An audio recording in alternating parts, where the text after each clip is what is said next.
स्वागत है आपका। आज का जो टॉपिक है वो ईवीएम को लेकर के है। पहले भी हम लोगों ने डिस्कशन किया है ईवीएम वीवीपैट, इनकी ट्रांसपेरेंसी को लेकर के कि कैसे आम व्यक्ति को ये पता चले कि उसका जो डाला गया वोट है वो उसी का वोट है। तो पेपर ट्रेल का एक अलग से बाहर निकाल करके पर्ची जैसे अपन लेते हैं कहीं भी सुपरमार्केट में, उसको अपन अपने पास रखें और एक डिब्बे में डालें, फिर उसकी काउंटिंग हो। और इस तरह से ये बार बार चल रहा है इशू। पिछले कार्यक्रम में जब हमने देखा था 200वें कार्यक्रम में निखिल डे सर भी आए थे, तो उन्होंने भी एमकेएसएस से, तो उन्होंने भी इस बात पर जोर दिया था। उसी बात को लेकर के हमारा डिस्कशन यहाँ पे कंटिन्यू है। तो शैलेश सर हमारे बीच में है, इस विषय पर उनका क्या विचार है हम सुनेंगे, क्योंकि ये ट्रांसपेरेंसी का इशू है, तो निश्चित तौर पर ये आरटीआई का भी इशू है। सर स्वागत आ, मैं इस विषय पे इनफ समझ नहीं है मेरी कि मैं इस पे कोई मीनिंगफुल कमेंट करूं। एक ही चीज मैं मानता हूं कि जो इलेक्शन खत्म होने पे जो भी फिगर आता है कितने वोटर्स हैं, वो फिगर्स के बाद 2 दिन या 4 दिन या 6 दिन के बाद अगर वो फिगर बढ़ जाता है तो एक्सप्लेनेशन होना चाहिए कि क्यों बढ़ा है। और जो फिगर्स हर शाम को आते हैं कॉन्स्टिट्यूंसी वाइज, वो वेब पे डालने चाहिए उसी टाइप पे। वो मेरे हिसाब से बहुत इंपॉर्टेंट है। बाकी ईवीएम पे कमेंट करने के लिए मैं काफी कंफ्यूज हूँ।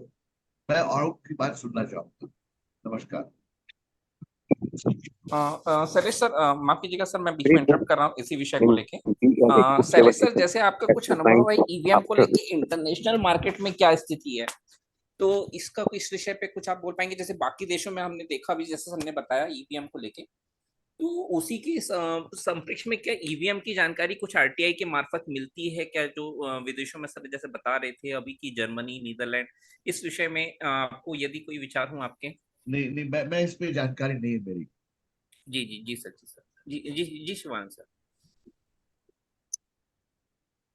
शिवानंद भाई, इसमें थोड़ा सा ऐड करूंगा। हम्म। बात ये आती है कि election commission of India is the only authority. मैं थोड़ा फिर हिंदी में बोल रहा हूँ, ये अकेली इलेक्शन कमीशन ऑफ इंडिया अकेला ही है पूरे विश्व में कि जो ईवीएम से वोटिंग कराता है। We are the only country in the world. दूसरी तरफ कुछ बात शैलेश भाई के साथ एग्री करेंगे शैलेश भाई, इसीलिए जिसको मैं एग्री नहीं करता हूँ कि पेपर का कंजप्शन बहुत ज्यादा होगा if you go for ballot paper. अब सवाल आता है कि यदि हम पेपर के खर्चे ज्यादा होंगे तो वो ज्यादा इंपॉर्टेंट है या डेमोक्रेसी जिंदा रहे वो ज्यादा इंपॉर्टेंट है? इस दोनों के बीच में एक तो विवाद है। तीसरी बात आती है, चर्चिल साहब ने क्या कहा था at the time of granting independence. Churchill, Winston Churchill ने जो कहा था, मैं उसको उन्हीं के शब्द में यहाँ पढ़ के सुना रहा हूँ। If independence is granted to India, power will go to the hands of rascals, rogues, freebooters. All Indian leaders will be of low caliber and men of straw. घास फूस के बने होंगे। They will have sweet tongues, मीठी मीठी बात करेंगे, जो आज हो ही रहा है, including Brishbhushan, and silly hearts. They will fight amongst themselves for power, and India will be lost in political squabbles. A day would come when even air and water would be taxed in India. And this is what Winston Churchill said while granting independence to India. उनकी जो debate हुई थी उसके official statement से मैं निकाल के लाया हूं। अब सवाल आता है आज के दिन स्थिति क्या है।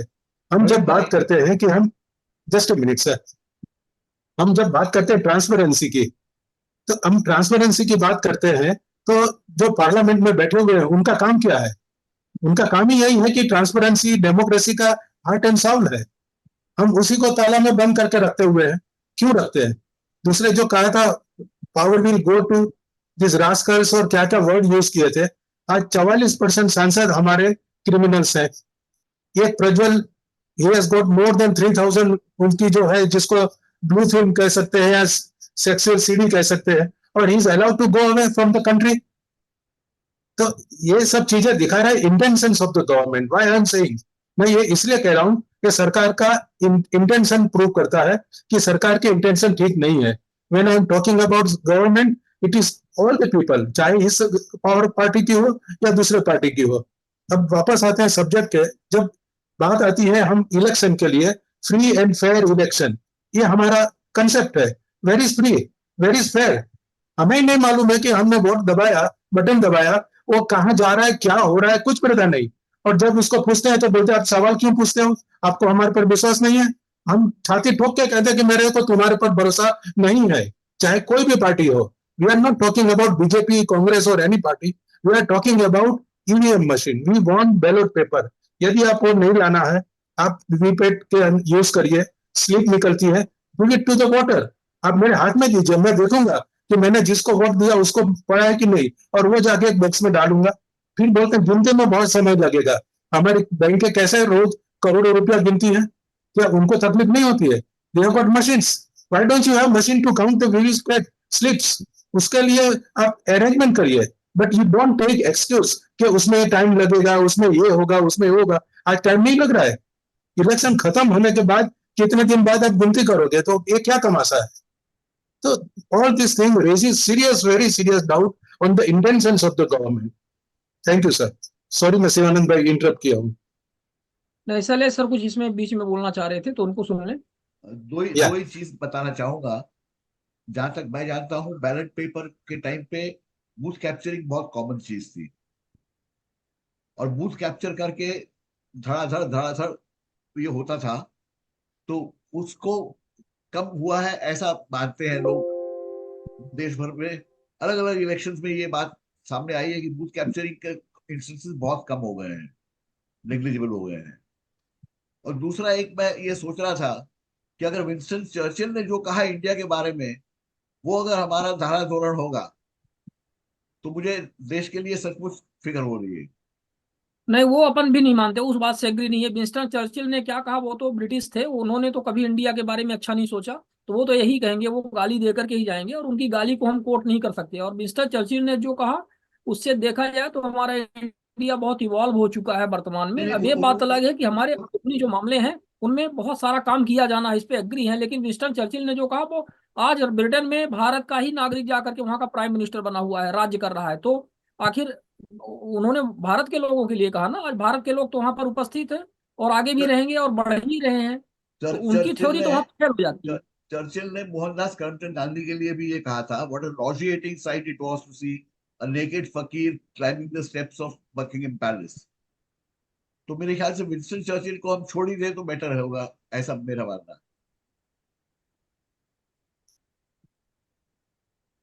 जी। तो डिबेट यहाँ पर यह है, ट्रांसपेरेंसी का इशू है। इसमें बहुत सारे मामले, जिस प्रकार से शैलेश सर ने कहा कि पहले ये बूथ कैप्चरिंग हुआ करती थी, बहुत सही बात है। और आज भी हो रही है, दूसरे तौर पे भी हो रही है। मतलब बूथ कैप्चरिंग आज भी हो जाती है, जहां पर लोग हालांकि सीसीटीवी कैमरे आजकल लगे हुए हैं तो उतना ज्यादा वो नहीं रहता, लेकिन फिर भी कुछ तो गड़बड़ी हो ही जाती है, जिसे अपन बूथ कैप्चरिंग की संज्ञा दे सकते हैं। लेकिन उस अमाउंट में नहीं है जितना पहले होता था। तो सुधार तो हुआ है।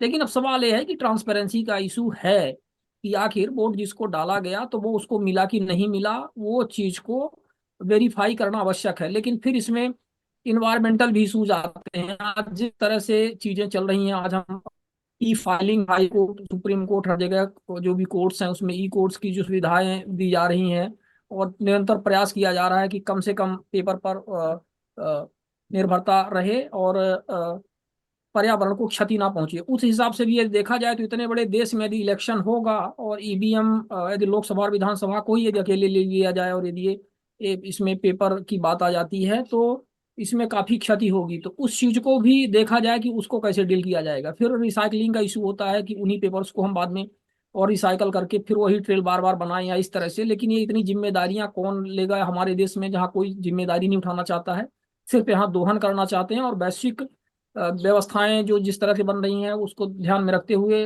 मुझे लगता है कि पर्यावरण का भी एक इशू होगा। हाँ, ये भी कहा जा सकता है कि अमेरिका या कि यूरोप में, ब्रिटेन में, या जहाँ भी है ये नहीं है, वहाँ अभी भी बैलेट से होता है, तो वहाँ की पॉपुलेशन भी काफ़ी कम है हमारे इंडिया के कंपेरिजन में। तो बहुत सारी चीज़ें कंपेयर भी नहीं की जा सकती हैं। तो ये सारे इशूज हैं। प्रवीण जी, इसमें आगे क्या जोड़ना चाहेंगे, और फिर आगे क्या क्वेश्चंस वगैरह लिए जाएं? इसमें यदि बूथ कैप्चरिंग की हम बात करते हैं, देर इज नो डाउट ये एक बहुत किस्म गंभीर मामला था। मगर सवाल आता है लॉ एंड ऑर्डर का भी।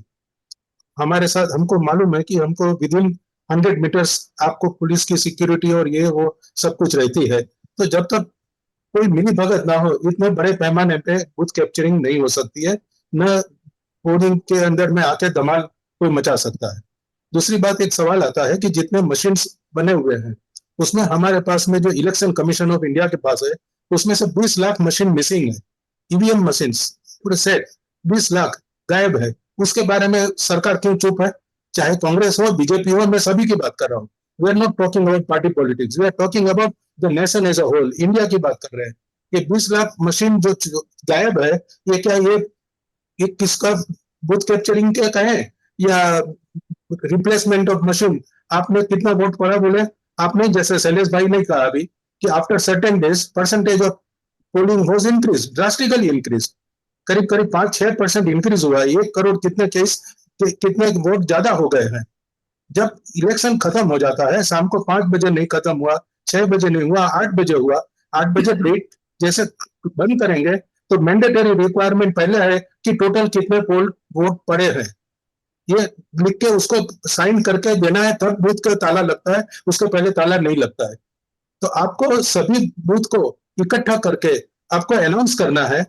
उसमें होगा थोड़ा बहुत फर्क, हम मान सकते हैं, मगर 5-5, 6-6% का फर्क आए और यू टेक 11 डेज तो उसको रेक्टिफाई करके बताने के लिए, और वो भी लाखों वोट बढ़ जाते हैं, तो ये बूथ कैप्चरिंग का बाप नहीं तो और क्या है?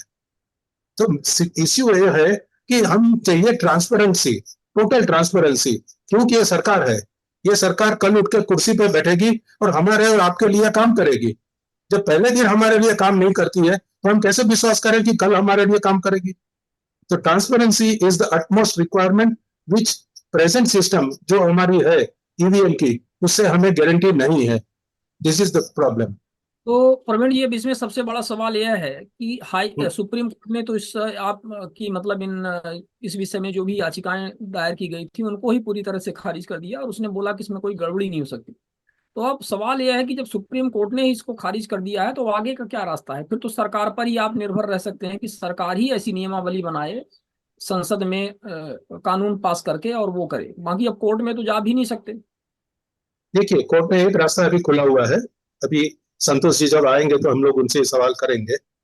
प्रश्न ये खड़ा होता है कि जो 11% सॉरी कितना सम परसेंटेज 11 डेज के अंदर जो बढ़ गए, that petition is also filed by ADR. Jagdeep चोकर साहब अभी यूएसए में है, मेरी परसों बात हुई थी इस मामले में, तो उन्होंने कहा था कि we have filed again case दूसरी, कि ये 6 दिन 7 दिन के अंदर या 10 दिन के अंदर आपने इतने बढ़ कैसे गए, उसका एक्सप्लेनेशन मांगा है। और मेरे ख्याल से कल की सुप्रीम कोर्ट की हियरिंग में सरकार जवाब नहीं दे पाई है। They are in panic. उनको मांगा है, एक एक चीज का हिसाब मांगा है। तो let us wait for the Supreme Court कि नेक्स्ट फ्यू डेज में क्या होता है। और संतोष पॉल जी, क्योंकि ही इज नॉट और एक एडवोकेट इन चीज दैट एक पिटिशन, चीज इसलिए वो आज आए एक, हैं। एक चीज दूसरे 2 आपने वकील और थे जो उस पिटिशन में थे, उन्होंने संतोष पाल जी का इंट्रोडक्शन हम लोग को करवाया और कहा कि because we are party to this petition we can not come. तो अभी आपने एक बहुत चीज कुछ और भी इसमें होना कही। बाकी है। हाँ, आपने इसमें एक चीज और भी कही थी कि जैसे आज ईवीएम में हमने वोट दिया और 1 महीने के बाद उसकी काउंटिंग हो रही है, तो ये भी एक इशू है कि इसमें क्या कुछ किया जा सकता है, कि मैनिपुलेशन संभव हो तो कहाँ क्या कैसे, ये एक इशू है। लेकिन जब अपन पेपर ट्रेल की बात करेंगे और मान लीजिए वो एक्स्ट्रा एक एडिशन के तौर पे आ गया, इसमें एक फैसिलिटी दे दी गई हमें कि भाई हम उसको वेरीफाई कर सकें, तो जब हम पेपर डालेंगे और पेपर की काउंटिंग होगी तब तो ये और भी महीनों लग सकता है काउंटिंग करने में। इसमें तो और भी गड़बड़ियां संभव है ना, इसमें तो और भी फिर मैनिपुलेशन संभव है, ऐसा नहीं लगता आपको? या देखिए, आपने जो कहा उसी का जवाब भी कोर्ट प्रोसीडिंग में आ चुका है। काउंटिंग के लिए जब टाइम लगेगा, एक जज ने, जो सुप्रीम कोर्ट के जज ने, उन्होंने ही कहा कि बैंक का जो मैंने बात किया है वो बैंक सुप्रीम कोर्ट से ली हुई बात है। जज ने ही कहा कि जब आप बैंक को मैनेज कर रहे हैं, you are handling crores of rupees every day, तब तो आपको तकलीफ नहीं होती है। और यहाँ पे आपको वोटर की स्लिप को काउंट करने में आपको तकलीफ हो रही है। Why don't you have a system where automatic जो काउंटिंग होती है जैसे नोट की, तो उसको लिख के बात कीजिए। Why don't you develop machine like that कि जहाँ पे इकट्ठे हुए वोटर स्लिप को मशीन में डालिए, एक एक करके गिनने की कोई जरूरत नहीं है। तो सवाल ये आ जाता है कि हमारी इच्छा हो तो काम कर सकते हैं, इच्छा ना हो तो हम बहाना हजार ढूंढ सकते हैं। हमें लगता है कि इन सारी चीजों से फाइनेंशियल वर्डन सरकार के ऊपर बहुत ज्यादा, सरकार के क्या आम जनता के ऊपर पड़ेगा, क्योंकि कहीं ना कहीं ओके, इन सारी अब उसका जवाब भी सुन लीजिए। फाइनेंशियल बर्डन की जब बात करते हैं तो वेर इज द अकाउंटेबिलिटी? हम चाइना से 3,000 करोड़ का स्टैच्यू बना के सरदार का स्टैच्यू लाके खड़ा करते हैं, उसके लिए हमारे पास पैसा है? फालतू 50 किस्म के नाटक करने के लिए पैसे हैं, मगर जहां लोगों के अधिकार की बात आती है तो वहां हम कपड़े खोलकर नंगे होकर खड़े हो जाते हैं कि मेरे पास कुछ नहीं है। What is this nonsense? नहीं सही है, ये ये बात तो तो आप जायज देयर है। Is a will there is a way. हमारी इच्छा नहीं है इसलिए हम रास्ता नहीं ढूंढ रहे हैं, और डेमोक्रेसी है, हम कोई पार्टी और पॉलिटिक्स की बात नहीं कर अच्छा रहे हैं। अच्छा, इस विषय पर हमारे बीच में और भी बहुत सारे गणमान्य लोग सॉरी, जुड़े मैं हुए आपको हैं। यदि कुछ गलत बात किया तो प्रवीण सर, मेरा नहीं थोड़ा सा नहीं, यहाँ पे आपकी बात से मैं पहली चीज तो 110% संतुष्ट हूँ कि इस पर फाइनेंशियल बर्डन के बारे में तर्क देना ये पूरी तरह से गलत होगा, ये मैं पूरी तरह से एक्सेप्ट करता हूँ, क्योंकि कोई फर्क नहीं पड़ना। जो आपने बातें कही कि बिल्कुल इतने प्रोग्राम्स हो रहे हैं, इवेंट्स हो रहे हैं, उसमें भी बहुत सारा इन्वेस्टमेंट हो रहा है, तो ये तो कोई बात नहीं। सर क्या मतलब आप चूंकि स्टडी कर रहे हैं इस विषय पर, मेरा उतना बहुत ज्यादा रिसर्च नहीं है। सर क्या हम किसी कंट्री को आइडियल मान के उसके स्ट्रेटेजी को, जो वहाँ की जो डेमोक्रेटिक पॉलिसीज हैं और उसके बाद जो इलेक्शन पॉलिसीज हैं और उसके बाद जो वहाँ के जो लोग हैं वो संतुष्ट हैं, क्या इन चीजों को स्टडी करके हम कुछ चेंजेस नहीं कर सकते? जैसे कि अभी संतोष सर ने बताया कि बहुत सारी कंट्रीज हैं जहाँ पे, तो क्या वहाँ पे लोगों का जो एक सेटिस्फेक्शन लेवल है, क्योंकि हमारी कंट्री में मुझे ऐसा लगता है कि अनसेटिस्फेक्शन लेवल बहुत ज्यादा है।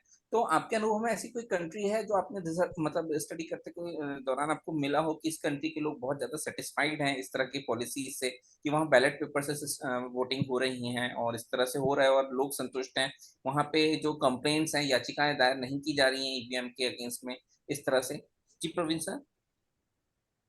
किसको, मेरे को पूछ रहे हैं? जी जी जी जी सर, जी सर। देखिए, सबसे पहला आपका प्रश्न का एक ही लाइन में उत्तर है, India is the only country using VVP, sorry EVM, no other country is using in the world, number one. Second चीज, कुछ कंट्रीज ने इसको लागू किया था और कुछ सालों के अंदर उन्होंने देखा कि ये रिलायबल नहीं है और बहुत सारे इप्स एंड बट्स आए, उन्होंने उसको बंद कर दिया। मगर हम जो है, यहाँ लोग चिल्ला चिल्ला के बोल रहे हैं, फिर भी कोई सुन नहीं रहा है।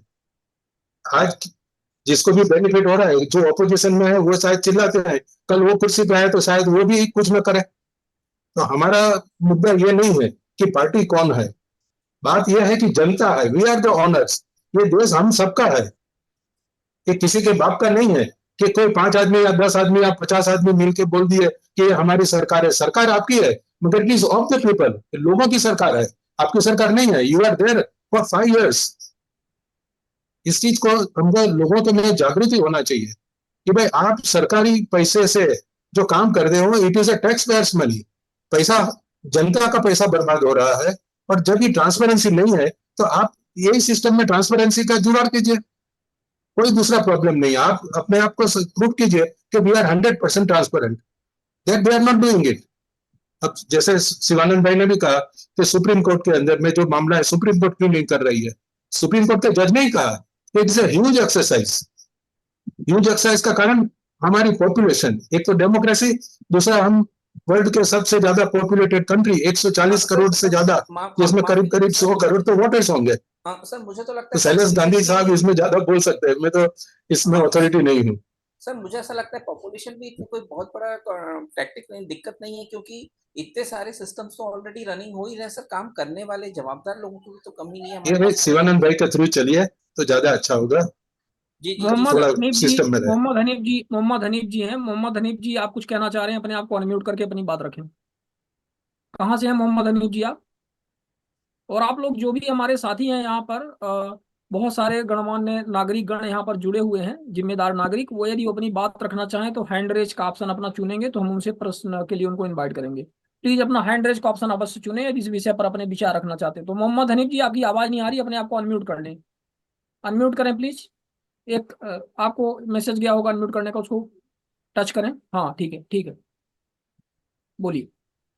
मैं मोहम्मद हनीफ हूँ, advocate from Mangalore. Okay, welcome, please. What the debate going on EM and VVPAT and the या discussion here we heard is exactly correct, and we hope the latest judgment on the Supreme Court, recently a verdict on this. I believe that it is not up to the legality. So my humble submission to the participants that a major discussion in this regard is to be carried out or conducted all over the country in a major level. That is my opinion, Mr. Convener. जी धन्यवाद आपका मोहम्मद हनीफ जी। वो तो discussion चल ही रहा है, निरंतर इस विषय पर चर्चाएं चल रही हैं और कई सारे हम लोगों ने कार्यक्रम भी आयोजित किए हुए हैं। लेकिन अब सवाल यह है कि जब सुप्रीम कोर्ट